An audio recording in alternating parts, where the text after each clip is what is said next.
Hello everybody, I hope you are having a slayful day. My name is Flick and you are listening to Hard Hats and Heels, recorded at Flexi Desks, Sunshine Coast. So today I'm actually joined by Tormby. Yes. Okay, don't kill me, we're trying to learn the name. So I'm just going to pass you straight over to her so she can tell you how to spell her name right and say it right, and who she is and what she's all about. So, take it away. Hi, so my name is Tormby. I'm the CQ Field Officer for Mates in Construction. I've been in this role now for about 2.5 years. Before Mates in Construction, I was actually a scaffolder by trade, I should say. But I'm a bit of a jack of all trades and master at none. So I've bounced around the industry quite a bit, and I've been in the industry for about 9-ish years now. Is that showing my age? 9 years, doing a bit of odd jobs, so a bit of FIFO, a bit of labouring, a bit of forklifting, until I ultimately landed a gig with a scaffolding company, and I worked my way up through the ranks as an intermediate scaffolder, and that sort of led me on this journey to starting with Mates. Beautiful.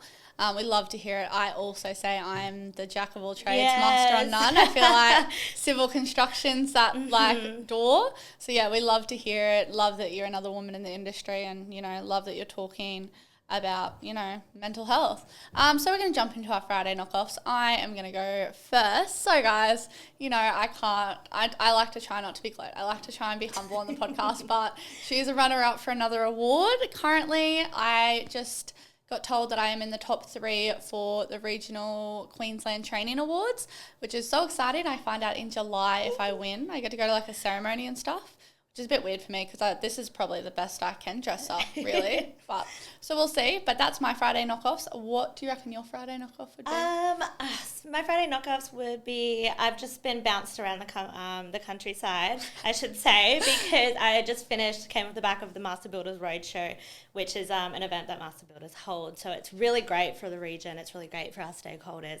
And I love engaging with everybody there. It's almost like a big regional family catch-up for me. So that would probably be my Friday knockoff, as well as my R&B Zumba class tonight, which is a fan favourite for me and my girlfriends. Beautiful. We love to hear it. We love when, we get around a bit of physical activity. I'm a bit of a gym junkie myself, so love to hear it. So we're going to jump straight in and tell us the origin, the mission behind Mates in Construction. Yeah, so Mates in Construction, it started back in 2007 as a BERT initiative. What we found is that we were losing significant amount of people to suicide and mental health issues in the industry quite significantly. So the numbers for that was, I think it was every second day we were losing a construction worker to suicide. So that was quite a daunting number. So that's sort of where Mates was born. Since then, we've sort of progressed. It's been about 16 years now since we've been running. What we do at Mates is we sort of raise awareness of the fact that suicide is prevalent in our industry, but it's also preventable as well. So we raise awareness around suicide. We train in suicide literature. So we train the workers in how to identify what suicide looks like, what their friends, their family, their co-workers may look like when they are struggling with a really hard time, how to actually connect those people into support resources, and then also how to safely intervene. So we do a lot of work with researchers as well that sort of help keep us relevant and to help keep us identifying the problem where we need to continue to do this mission. Beautiful. I think this is something that sits so heavy on my heart and something I really believe in. I've done a fair few Mates in Constructions training myself, so so excited to have you on the podcast. Do you just want to give the listeners a quick overview, programs, trainings? What does that look like? So our base model is our 3-tier, we call them our 3-tier trainings. So first is our general awareness training, which is only about a 45-minute session where we talk about what it looks like, how to identify that person, some of the statistics as well, and then how to connect that person into some help. Our second level is our connector training. So obviously you've done that yourself, which is fantastic. So it's a bit more of a condensed session. It's Living Works best practice in suicide prevention, and that's where we go into a bit of myths, how to identify that. We have a bit of a framework as well on how to have a difficult conversation, how to be that bridge gap and that person that you can go to actually have a conversation around suicide and connect them into some help. And then we have our assist as well, which is our 2-day training. So that's where It's quite heavy, but we go into looking at safely intervening. We call them our suicide first aiders. Yep. So the people that are there that can intervene when someone does have a suicide plan, and not take suicide off the table, but just introduce a third option of just keeping that person safe right now. So there are 3 base models. We've been very fortunate to expand. We do have a apprentice resilience program as well. Yeah. We also have a supervisor program so that we can try to get all, spectrum of the industry in the knowledge of that. But then we also have a respond too. So that's where there has been a critical incident or a fatality either on site or away from site, and those people are trained on how to actually support the people at the work site before us or an EAP or Converge can actually get there. Beautiful. I think, I honestly cannot speak this enough. Like, it can be really, really hard to have these conversations, but obviously these are conversations that need to be happening within our industry to, save the people of the industry. So you kind of answered my next question, but like how you support like mental health across construction industries. So we're just going to skip that one because you basically answered it beautifully. Podcast pro, I might add. Thank you. So mental health on the job site. So what are some of the common challenges you guys see that construction workers face? Yeah, well, on top of just being an adult in general and dealing with adult issues and struggles, we see a compounding effect of, bullying behaviours, that old, really toxic mentality at the work site, discrimination, harassment, the use of drug and alcohol is really big, not only in our industry, but just in Australia in general. It's the first thing that people tend to turn to when they are going through a really difficult time. Long working hours, those time pressures, a lack of job security too, because depending on what type of project or what type of construction or building that you're actually in, there's that unfamiliarity. Oh my goodness, it's a mouthful, isn't it? Of whether or not, that's going to be a long-standing project or whether it's only going to be a few months, or whether you've worked on this project for 3 years and then all of a sudden it's come to an end and you don't have anywhere else to go. So they all kind of have a bit of a compounding effect of adding to the stresses of just every general day life as well. Yeah. And I can vouch for myself. I've been in the industry since I was 17, which isn't really that long considering, and I've felt all of these stresses before. And I'm just lucky enough that I've always had the right type of people around me to support me, but not everyone's that lucky. How does stigma show up in construction workers, and why do you think it's so hard for them to speak? Yeah, I think a lot of the time it's pride and ego. No one likes to fail. It's in our human nature, and especially for men who are looked at as, a provider, but also for females as well who feel like they need to prove something to themselves. So everybody has this biological need that we want to succeed, and when we can't, and when things are adding up, and when our mental health is decreasing, like, that's a really, really hard thing to do, is to put your hand up and say, hey, I'm actually struggling right now. So a bit of pride and a bit of ego goes along with that stigma. It is a taboo subject, but one of my favorite things to say is, bad shit happens to good people every single day. It doesn't mean that we're failures. It doesn't mean that we're inhuman. We deal with these struggles, but everyone deals with stresses differently too. So, and I think mental health has been so stigmatized and such a taboo-ish subject, like until recent events, that back then just an old culture of, harden up, have a spoonful of cement, trying to outgrow those what were norms, to now this sort of new age approach to mental health. There's still that combative mentality around whether I should put my hand up or whether I shouldn't. Yeah, so I think I'm just going to jump into a little story time for me. So this is something that I actually haven't spoken on the podcast before, but if anyone follows me on Instagram, they'd see that I've always been quite public with the message. So I had 2 suicide attempts, one at 15 and then one at 17. So I was quite young. Yeah. And it's such a scary feeling, I guess, like being on that edge of the seat and, looking in it like in the eye and being like, well, yep, this is what I'm choosing for my life, especially being so young. So I knew when I went into the industry that I was going to have this edge about me because I'd already dealt with so many of these things so young and, got into a point where I was really comfortably in dealing with these issues and dealing with these sort of things. I was in psychology and I was doing all the things to take care of my mental health. I knew that when I entered the industry, I wasn't going to be, I see it all the time amongst young girls, and they're like, oh, but I can't show my emotions. I've got to prove myself. I've got to prove I belong here. Well, no, actually, you got have this edge that if you voice your like feelings and your conversations around mental health, you actually become this like opener for conversations. And, you know, the more we have these conversations about it and talk openly about it, the less the stigma is going to be there about it. Yeah, absolutely. So, yeah, I've done the connector training and I volunteered to do that, and I was so like keen to get on board because, you know, I want to make sure that if somebody comes to me and I see signs in someone that they're not doing so well, that I'm going to be able to try and help make the difference. Yeah, we love that. Yeah. Do you have any real life stories, impacts from your time with mates or previous times? Yeah, I think very similar to what you were saying. You know, I was also quite young. I was only 19, and I personally had a suicide attempt as well. You know, and I'm very fortunate to be sitting here and to be on the other side of that. You know, not only having lived that experience and gone through such a really dark and tumultuous time, but to also be the person now that is able to be that turning point for other people. Like you said, it's an empowerment, and, you know, we are very fortunate and very grateful to still be here, but a lot of people can't have that same response. You know, even with being with mates, you know, it's quite, what's the word I'm looking for?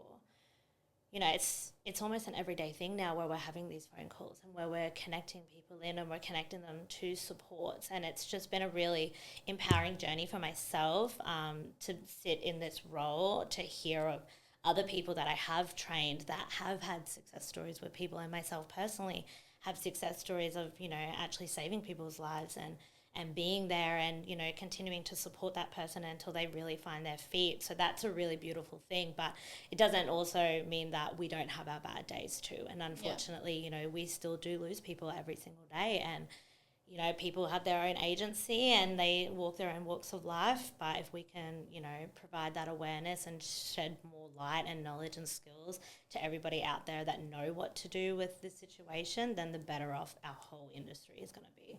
Yeah, I completely agree. I speak quite often on this podcast about how I want to be a supervisor, and I know that when I'm a supervisor, I'm going to be someone that people can, you know, go and talk to me, and, you know, if they're feeling like they're having these issues like in life or on the job site, wherever it may be, I want to be that person that I know that, you know, I'm here, and it's going to really come, I think, as the generations go on, I think that old-aged like norms that you were talking about before, I really think that's going to be out the window, because I think we're in a generation where, you know, mental health is spoken about so openly and honestly, which I think is really, really important, but I still think we have a long way to go.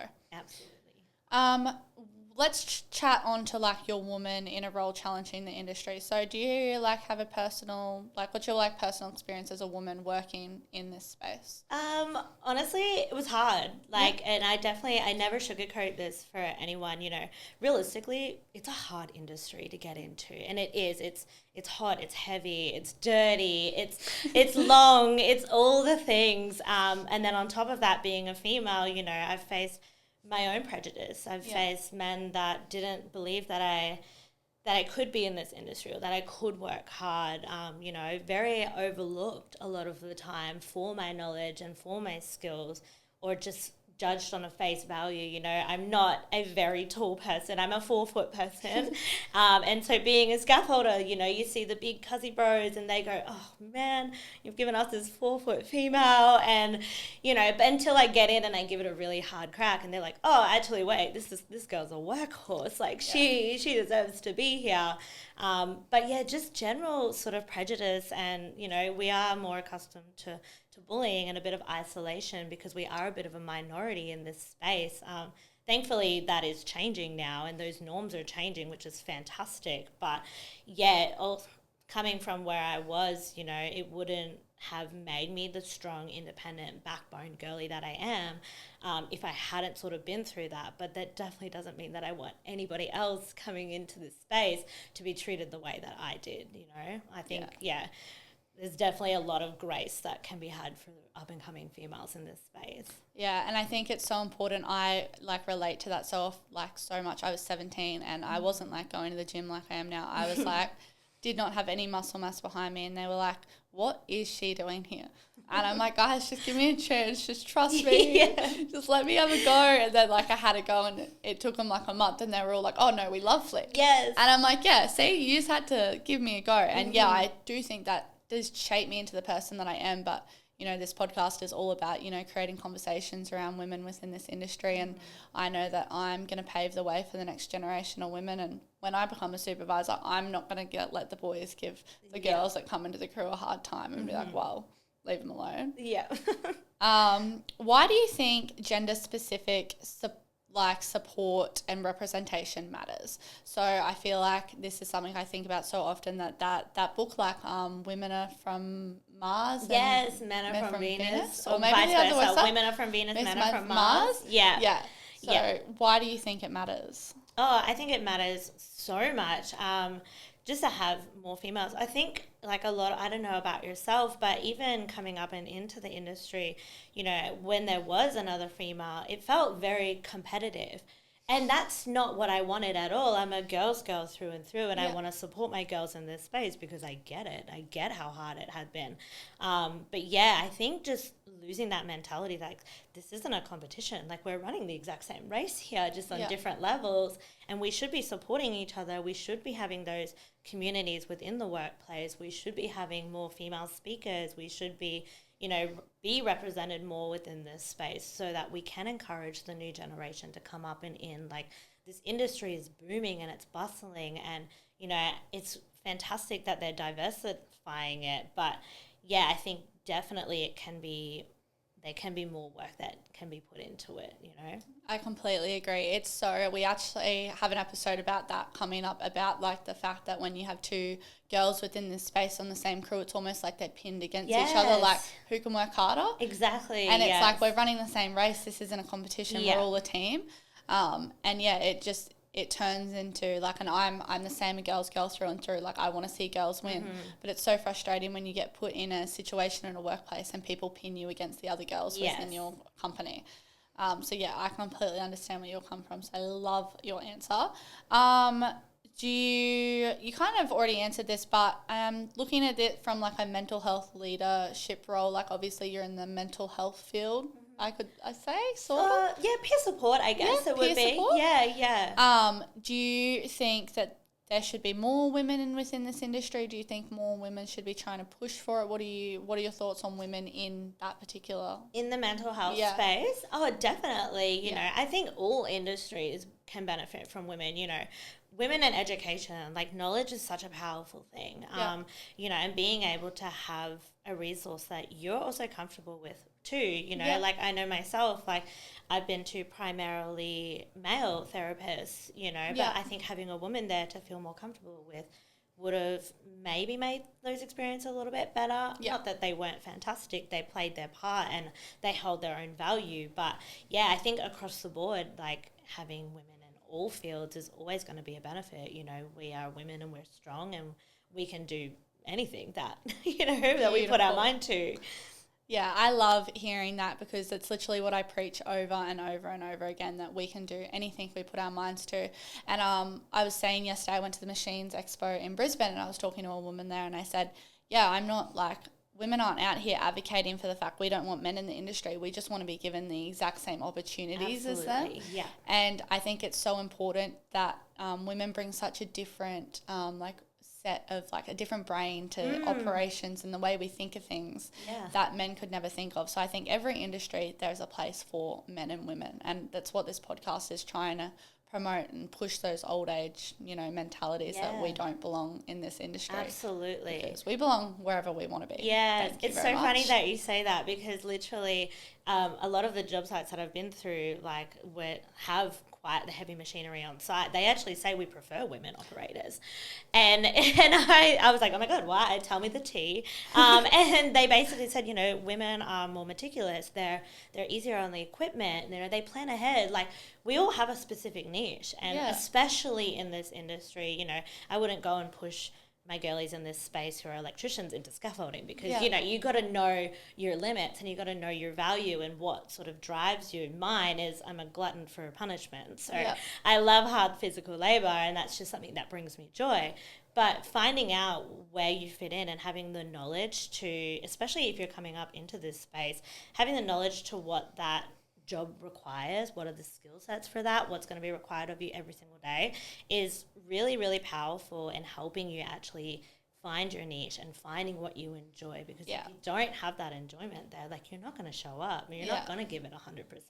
Exactly. Yeah, I think that's so important to touch on. I've worked with so many women and, their niches are like operating, for example, and they're really freaking gun operators or concreting or whatever it may be. For me, like mine, I think it's leadership. I'm going to be a supervisor one day. I've already been in acting, leading hand roles and, stepping into roles where I'm leading teams, and I know that's definitely going to be my niche. But I know the woman next to me, she's not going to be comfortable standing in front of 70 men doing a pre-start. Yeah. But, she could operate a machine to her heart's content, and I couldn't even figure out how to start the thing. So next on our topic, where can workers, families find support if they're struggling? Yeah, so definitely us. So we're essentially a big connector service. Yep. So of course we do have trained professionals that do man the line from 8 till 4. Our case managers are beautiful, beautiful people, all social workers, all trained in that field. But then we have an overflow service as well. So if you were to call mates at that 1300 642 111, you will always get an answer. And essentially what they do is they take those details, they take your case, and then if it is after hours, they'll pass it through to our case manager the next business day to follow up with you. So we are a connected service of not only just primarily suicide, we like to call ourselves a prevention. Yep. So whether it be about finances, whether it be about a relationship, whether it's just general counselling that you're needing, we're sort of that touch-based service. Beautiful. One of our last questions, what do you think workplaces can do to foster a more mentally healthy environment? I think just coming from empathy and compassion, being open, being honest, not sort of fear-mongering people, like, as I said, like, everybody struggles. Yep. It's a part of our adult life nowadays, but just being open, allowing, having things in place as well. Like, a lot of workplaces don't have a mental health return to work policy. Yeah. If we hurt ourselves on the job, we have to go to therapies, we have to get a fit for work.